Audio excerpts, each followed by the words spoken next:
Salut les gars, comment ça va? J'espère que vous allez bien. Moi, ça va. Surtout aujourd'hui pour le jour 201. Le jour 201. Donc aujourd'hui, on va beaucoup se mater des vidéos. Déjà, on va commencer rapidement parce qu'il y a cette vidéo là.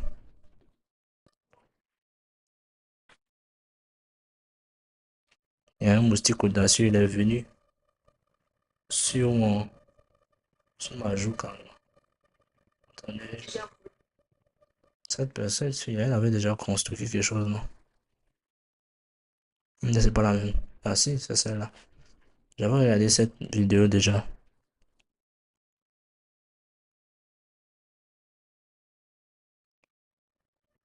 En tout cas, c'est pas arrêté. C'est bien. Bravo à elle. Donc, je disais,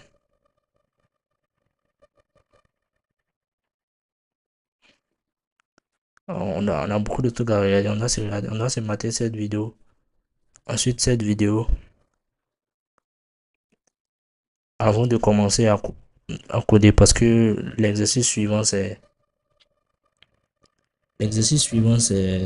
comment dire, c'est un projet, je pense. Donc, on va essayer de faire vite.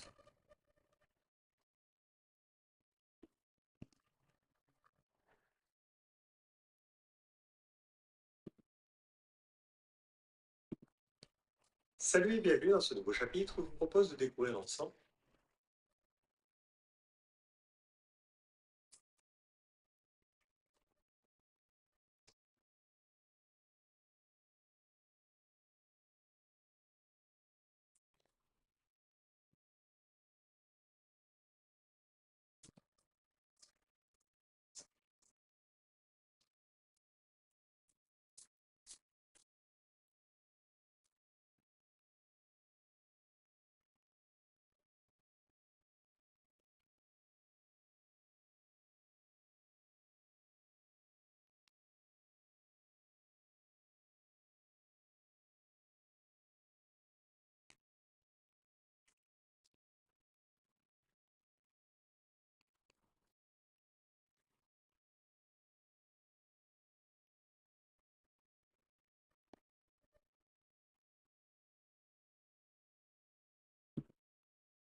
Mon ami Henri est un...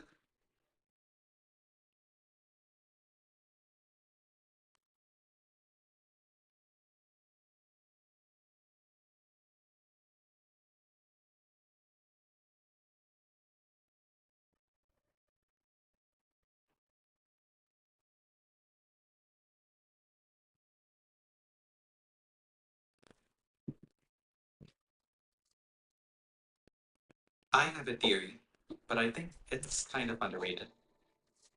People who can recreate great games can become great developers. Just like how art students can improve by studying previous masters, I believe the same concept can apply for game development. I want to put that theory to the test. I'll put together all my game developing knowledge to remake some of my favorite games that has inspired me to want this sort of game dev. And hopefully, I'll be better than I was. So what game am I going to make? This is Hollow Knight. You may have heard of it. It was a game developed by indie studio Team Cherry. For me, it was a game that has introduced me to the Metroidvania genre, with a story about a little quiet knight exploring the somber world of Hellenist. You can really feel the hard work and care they have put with their great environmental storytelling and well-crafted boss fights. Even after the game was successful, they put out some of the best DLCs ever, and you could just tell they really wanted to make the best game they could.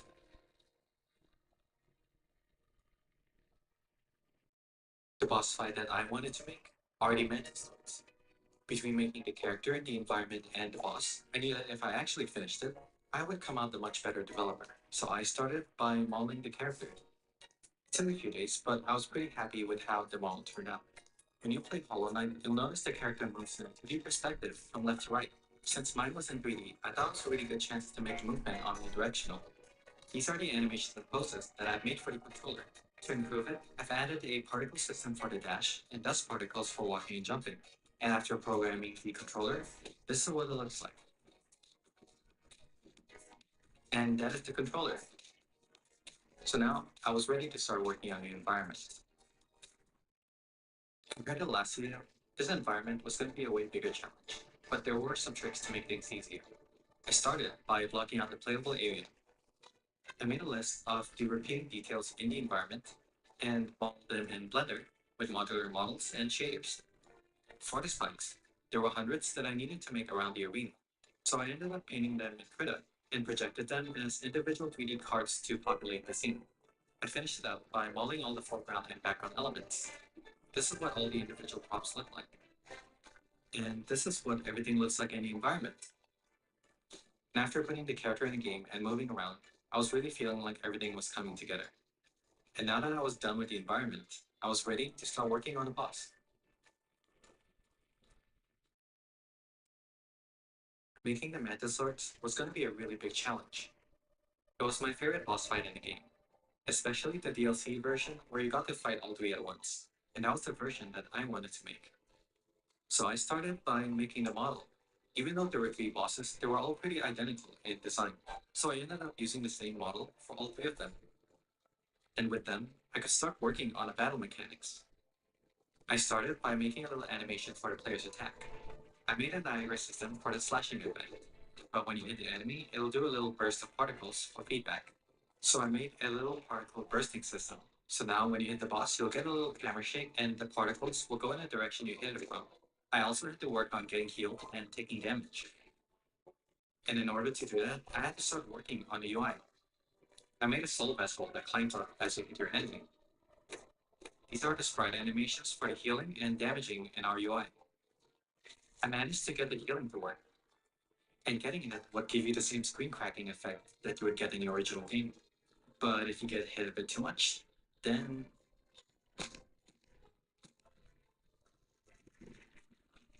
you lose. And now that I was done with the foundation, I could finally start focusing on the boss battle. The fight was split into two phases. You would start by only fighting one of them. It's a great introduction, but the fun really starts in the second phase, where you get to fight all of them at once. I had to make three different attacks. The first was a diving attack that went onto the player's location. The second throws a projectile onto the player. And the third one was a lunging attack that goes towards the knight. They may seem pretty easy to dodge, but the true complexity of the fight comes from the choreography. By programming all of these attacks into a sequence, I managed to tie the combat together in a harmonious way.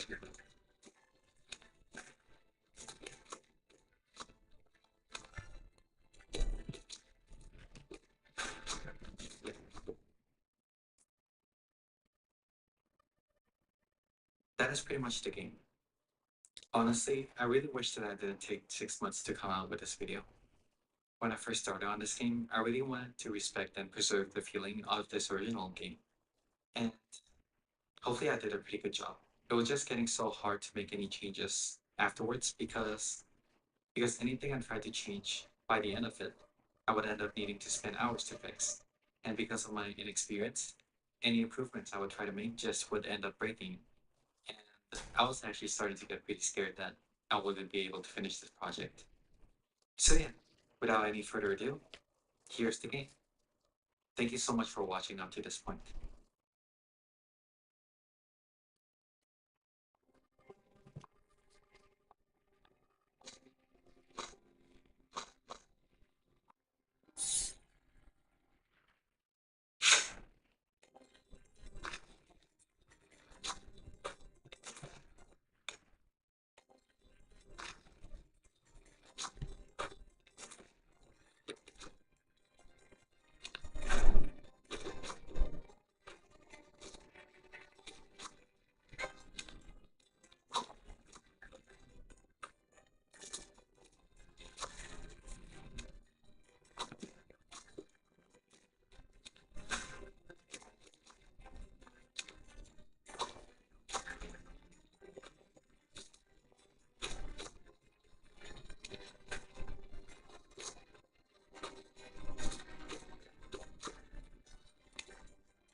Franchement, c'était une très belle vidéo. Bravo à lui.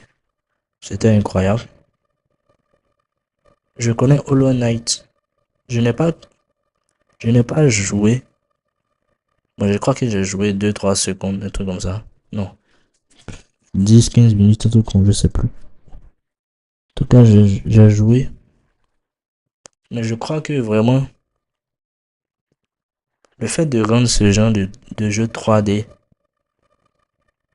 je pense que ça aseptise un peu la difficulté. Je suis sûr qu'en 2D, c'est beaucoup plus difficile. Je suis sûr de ça. Parce qu'en 3D, il y a trop de mouvements en fait.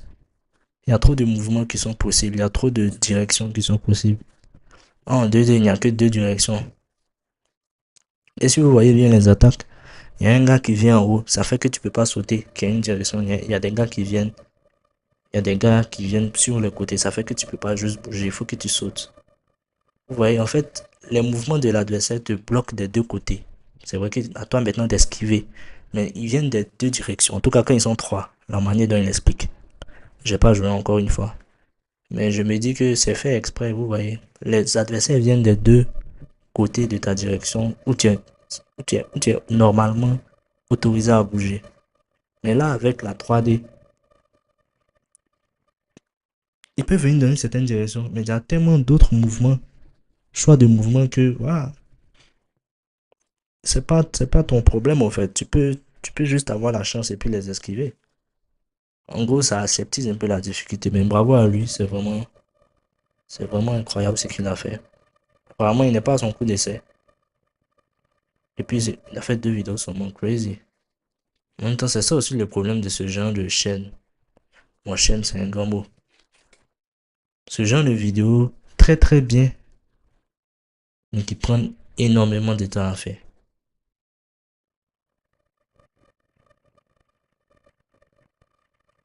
Ça prend énormément de temps à faire ce genre de vidéos. À un moment, j'ai pensé faire ça aussi. Bon, qui dit que j'ai pas abandonné, qui dit que j'ai abandonné. Ma chaîne secondaire sur le gaming n'est pas encore lancée. Et je vous promets qu'elle arrive.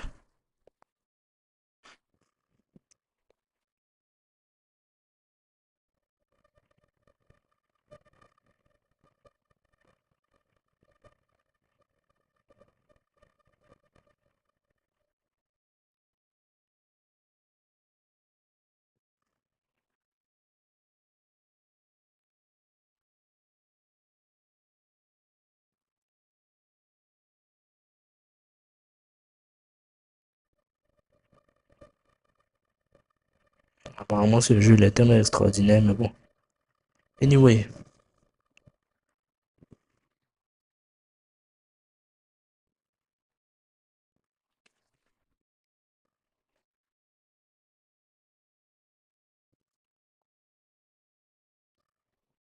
en tout cas, félicitations à lui, c'est vraiment très très bien fait. Encore une fois, ce genre de vidéo, ça prend énormément de temps. Bon, ça dépend aussi, hein. Son objectif n'est pas d'être youtubeur ou quoi. Il veut juste devenir. Ah, il veut juste faire de meilleurs jeux. Il veut devenir fort dedans. En tout cas, du courage à lui. Il est sur la bonne voie en tout cas.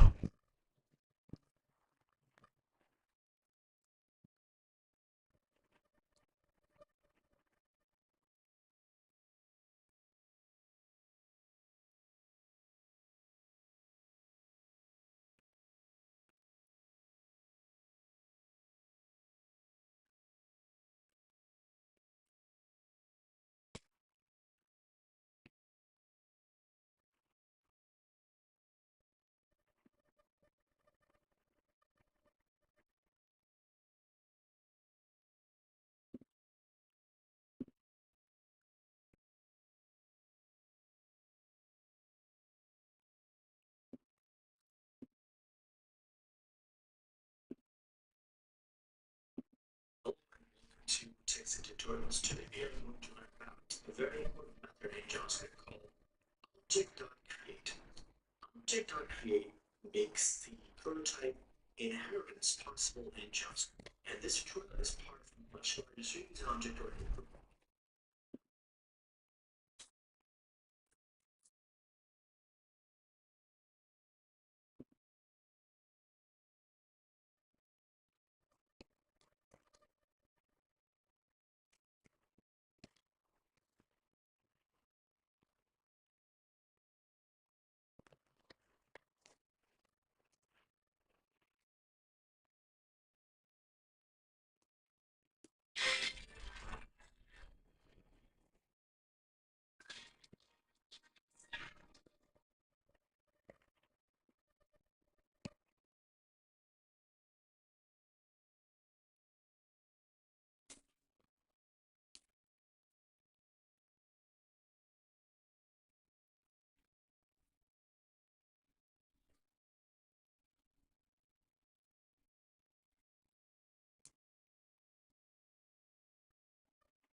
to Text Tutorials. Today we are going to learn about a very important method in JavaScript called object.create.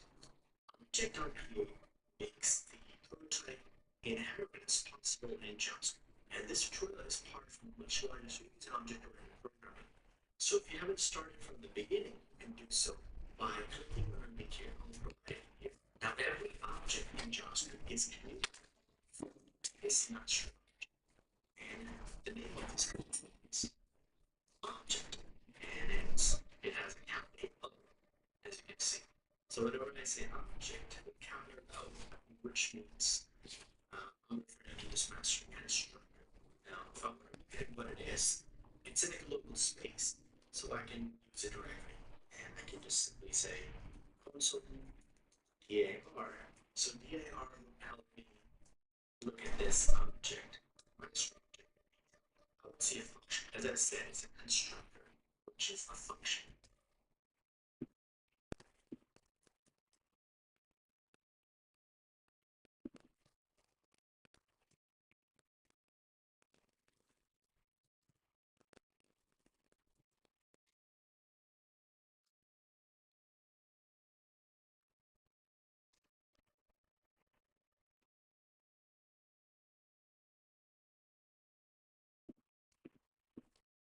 If I expand it, I would see a bunch of method object has.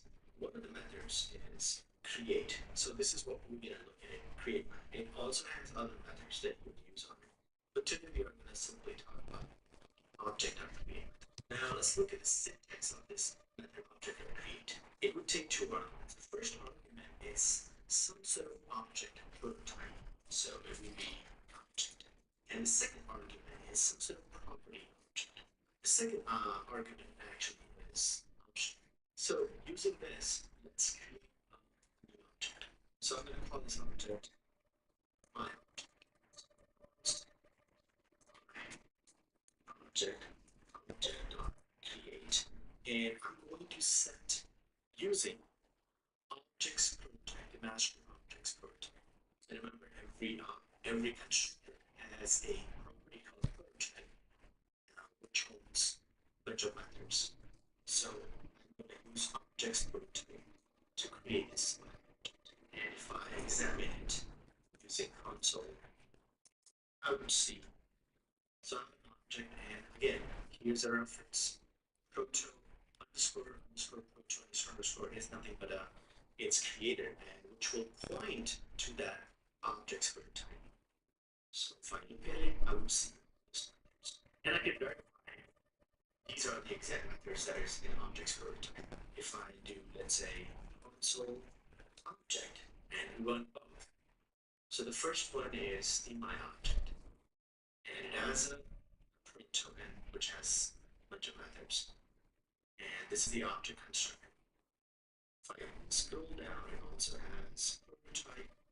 It also has constructor has property is prototype of, which are the same methods. And so basically, it's the same pointer to this object prototype. Now remember, when you create an object literal, so you can say const literal. It's an empty literal. Now this actually also is created using the object create method in turn. So we'll have a prototype set to object prototype, and I can examine it by I would see exactly the same prototype reference here. And you don't always have to set this reference. You can create object without the object prototype. You can say const no proto. Just gonna call this object's name, and you can say object dot create, and I'm just gonna pass null to it, which means don't set any prototype. If I examine it, out to three objects: my object, my literal, and no proto. And I can see the first two have reference to prototype, and the second one has no properties at all, so it doesn't set the reference to object prototype. Now, one of the jobs of object create is to create objects, right? As we see, we are using object prototype. But what if I create a new constructor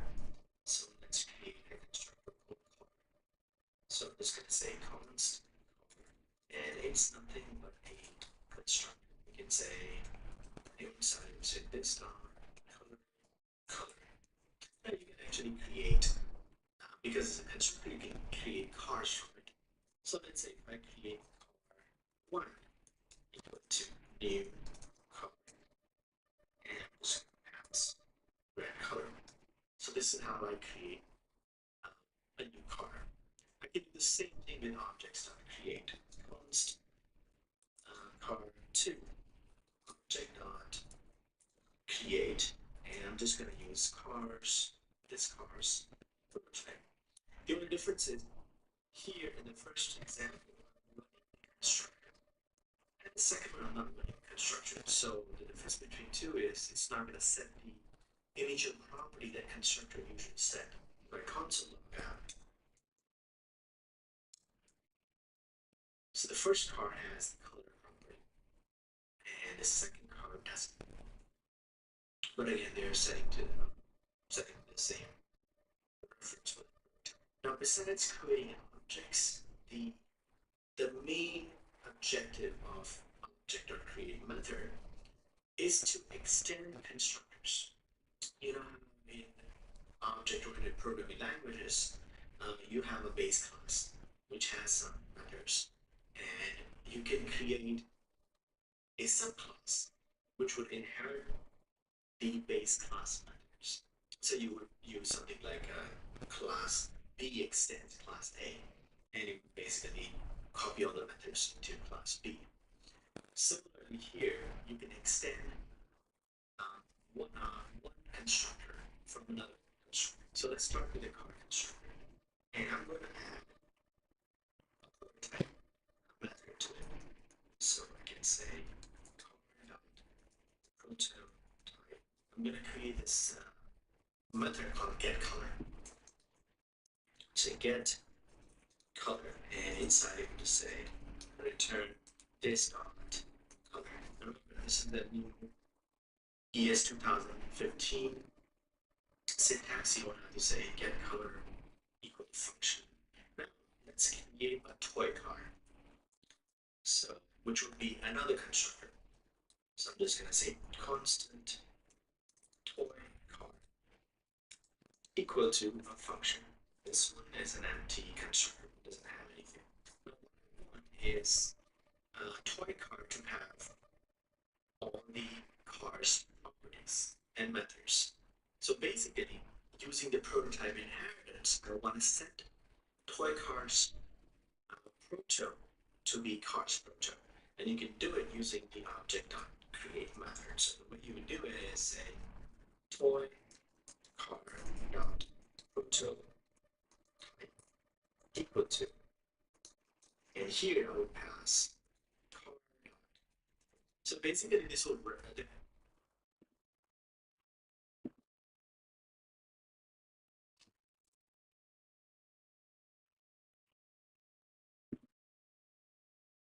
set a reference for the toy cars proto to cars proto.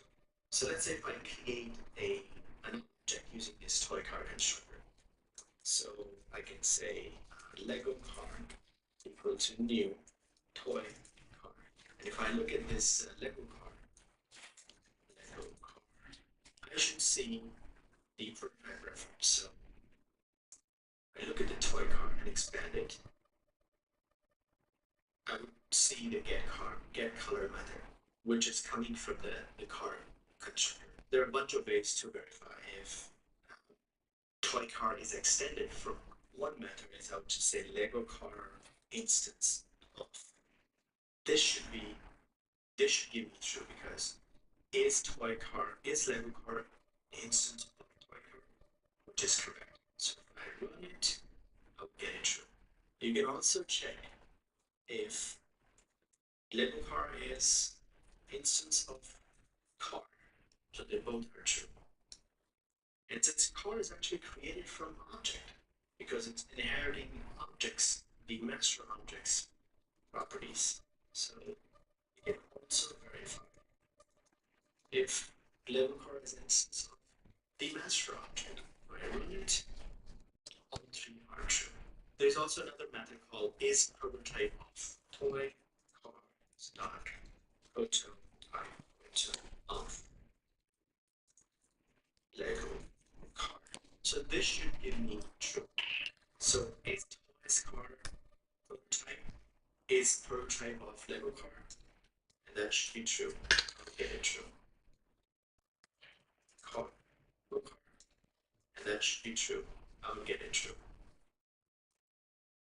Similarly, is cars prototype of my car, that should be true as well.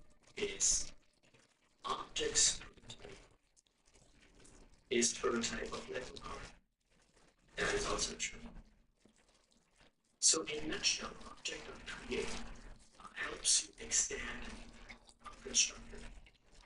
Compared to classical inheritance, when you extend one class from another, you basically copy characters from the base class into subclass. Here, you just set a reference from subclass to the base class. So it's a prototype reference, so you can really copy anything. In the next tutorial, we are going to look at prototype chain. And I hope you learned something from this tutorial. And if you did, please like, subscribe, and provide a constructive comment. Thank you.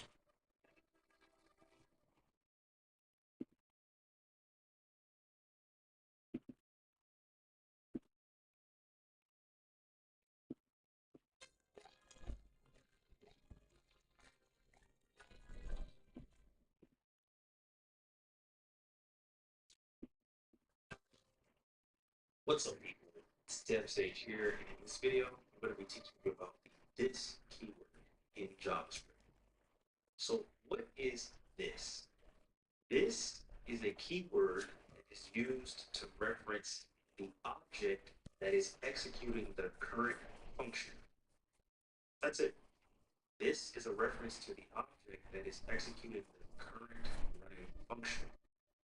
So, what do I mean by that? So, let's say we have a function test. And inside of this function, let's console log this. And now let's call test here. So our function is test. It's being called here. This is going to refer to the object that is calling test. In this case, test is being executed from the global scope. So that means the object that is calling it is technically the window object, since window is on the top level. So if we save this, we can see that the window object gets printed out. And that's pretty much the gist of this. It's a reference to whatever object is called the current function. Let's take a look at another example. So let's get rid of this code and let's paste in a user object here. This user has a first name, a last name, and also a full name property, which is a function that basically prints out the first and last name together. So we're going to call user full name. We'll see that the first thing we printed out is the actual user object itself, and then we have actual stuff. It's able to print the first name and the last name by calling this dot first name and this dot last name. So how does this work? So in this case, this inside of this full name property here, this is a reference to whatever object is calling this full name function. So how do you figure that out? One quick tip to determine what this actually refers to is to go to the function call and look immediately left of it. Whatever object is here, that is what this will refer to. So in this case, this refers to user. So that's why we can say this dot first name, this dot last name, because this reference stands for the user object here. Okay, let's modify this example. Instead of using a regular JavaScript function here, let's try using an arrow function instead. So an arrow function is JavaScript's shorthand for regular functions, but they don't exactly work the same way as regular functions do when it comes to scoping. Arrow functions actually don't have their own this scope. An arrow function will inherit this scope of the nearest surrounding regular function. So in this case, in our previous example, we had a function. This function has its own this scope, but if we use an arrow function, the arrow function is going to try to inherit the nearest regular function's this scope. But in this case, there is no regular function surrounding it. So what it's going to end up doing is it's going to use the global object as its this reference. In this case, that's the window. So as you can see over here, we print out window, and then instead of first name, last name, we have undefined, undefined, because there isn't a first name or a last name on the window object. So that's just something really important to know when you're doing an arrow function. Trying to use this. An arrow function will inherit the scope of the nearest containing regular function. And if you don't have a regular function, it's just going to inherit the global scope. So what we can do to get around this, you can say function, this is just for an example, but you have a regular function here. Let's say you have an arrow function inside of it. Function, and then you put this code in here, and let's call arrow function. What's going to happen is line 6 is going to say, okay, I am an arrow function. I don't have my own this scope. I'm going to look up and I'm going to try to find the nearest containing regular function. I'm going to inherit that function's this scope. So it's going to find the full name function here. It's going to say, okay, I'm just going to use whatever you're using as your this reference, and I'm going to use that as my this reference as well. So if you were to save this, you can see that now we're printing out the user object again, and then we're able to actually get first and last name again because arrow functions inherit the scope of the nearest containing regular function that's surrounded it. Okay, cool. So let's modify this example a little bit more. Let's actually get rid of this full name property and this call. Let's add an array to this user object. Let's call this array hobbies. Let's say programming and piano. And then let's add a method that's going to basically print out all hobbies. So let's call this list hobbies function. And then let's say this dot hobbies dot for each function. Hobby, pass the hobby in. And then let's print out console log hobby. Let's save that. Oh, and let's call user dot list hobbies. Okay, so we print out programming and piano. So we're able to, inside list hobbies, we're able to grab hobbies from the user object, loop over those hobbies, and print it out. So let's make this a little more interesting. Let's say that I wanted to print out my first name along with my hobby. So let's try to use the first name property inside of this for each callback function here, not inside of list hobbies, but inside of this callback, and see what's going to happen. So let's say console log this dot first name.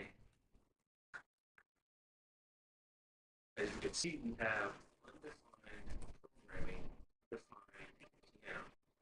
So we're able to still print out our hobbies, but whenever we try to access the first name property, we're getting undefined. And that's because we actually enter in a new context here, because we have this function here.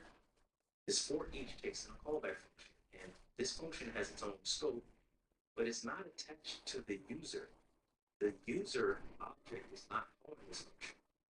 This function is technically being called from the global scope. It's not being called by any specific object necessarily. It's just being called by the window, by the global scope. So if we were to say console log this, we'll see that this actually refers to the window. So we have window programming, window piano. So this is obviously an issue because we're trying to access the user scope, But inside of this for loop function, we have access to the window. So how do we get around this? Well, for each specifically can actually take in a second parameter after the callback function. And this parameter can represent some object that you want to use as the this reference. So in this case, let's say just passing an object test. I say test, test. This object is going to be used as the this reference inside of this for each callback function. So if we save this, you can see that here. Test, programming, test, yeah. So what we can do is we can just pass in the this reference from the list hobbies function into this function. So remember that this reference inside of list hobbies is pointing to the user. So we can just pass that in here as to this reference inside of the function. So let's try that. And as you can see, we have our user and then programming and user and piano. So if I were to add back this guy first name, we'll see Patrick, programming, Patrick, piano. Now it's important to note that not all methods are going to allow you to pass in your own this reference. This just happens to be what for each allows us to do. Let's see how this keyword works with constructor functions. So let's say we have a function user, and the user is going to take in a name. We're going to say this.name equals name. And let's also know this. So if we're going to get out here and create a new user called DevSage, DevSage equals new user, DevSage, and I were to save this, we can see that we print out the DevSage user. That's what this reference is. Whenever you create a new object using a new keyword, the this is going to refer to that specific object that you just created. So if I were to create a new object, say coding phase equals new user coding phase, save it, we see that we print out the object that is specific to coding phase. That's what this represents. This is going to refer to the specific object that you created whenever you use the new keyword to create that object. Okay, hope that makes sense. And that is a little bit about the this keyword in JavaScript. If you like this video, be sure to leave a like, subscribe if you want to see more content, web dev explained simply. And yeah, peace.